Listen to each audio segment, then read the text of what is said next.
Stoicism, a Greek philosophy of suffering in silence, standing against adversity with steadfast virtue, and overcoming hardships through manly determination and acceptance. Stoicism lauds perseverance and endurance, divine providence and fate, and living in harmony with natural law. Its influences on Western thought and values has resounded down through the centuries and seems to be very much in line with conservative American values. Platonism.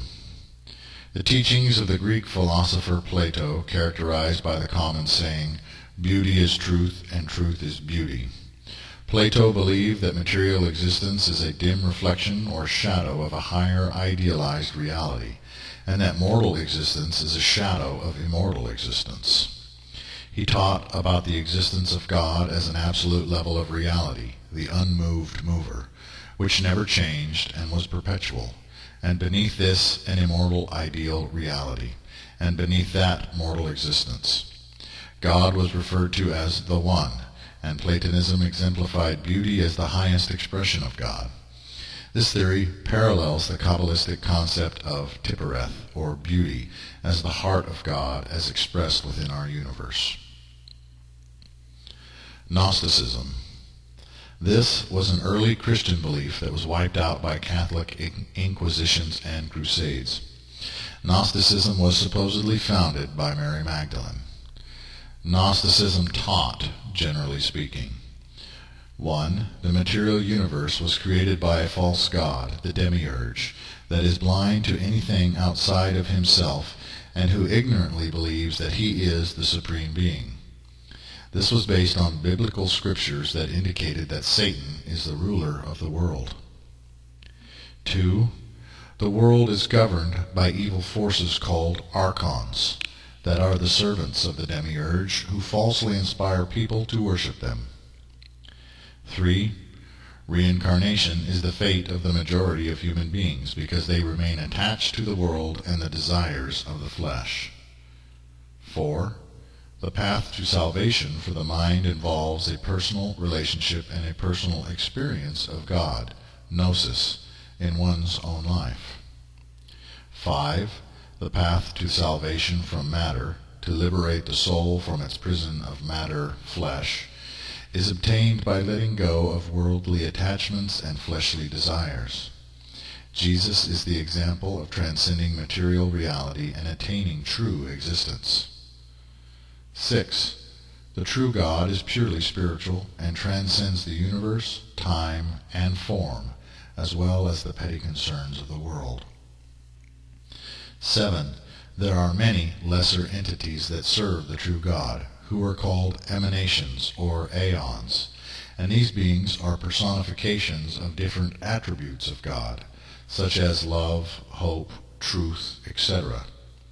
These entities are also heavens or realms, such as the aeon of love, the aeon of hope, the aeon of truth, etc.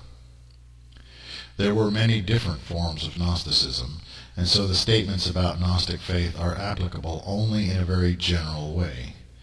Emanation is a primary principle of Gnosticism, which is to say that lesser things flow from and are manifestations of higher things.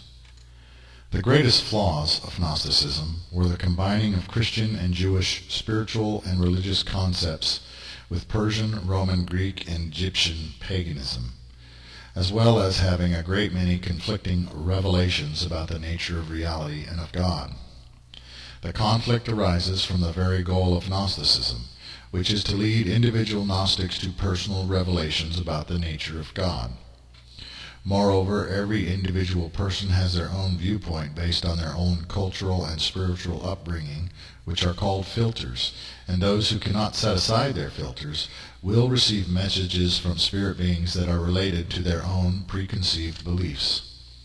This is why former pagans who converted to Gnostic Christianity received visions and ideas that combined paganism and Christianity, and as such many Gnostic teachings are tainted by the powers and princes of the air, a biblical reference to demons or false gods.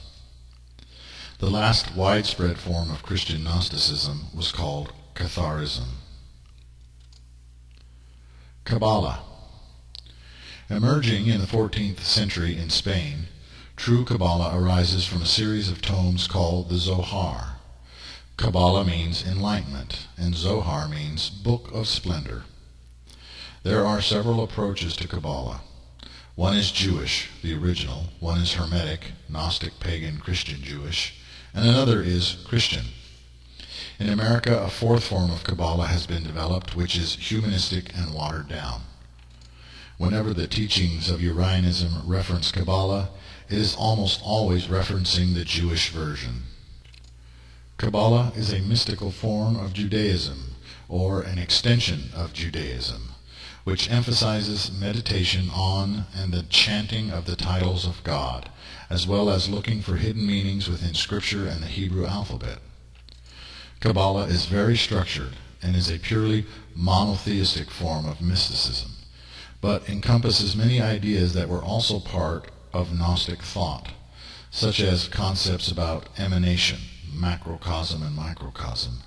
The tree of life, reference to the Garden of Eden, is a primary image used in Kabbalah, which refers to levels of consciousness and spiritual existence, and aspects or faces of the one God.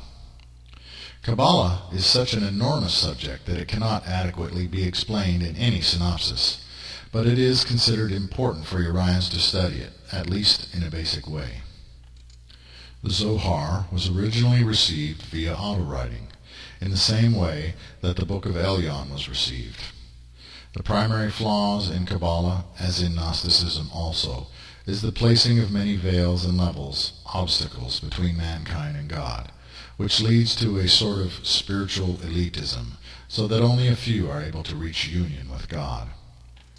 As in general mysticism, the goal of Kabbalah is the unification of the mortal nature with the divine nature, both the supreme Godhead and the divine within the self. In Kabbalistic terms, Urianism is a teaching of the middle pillar.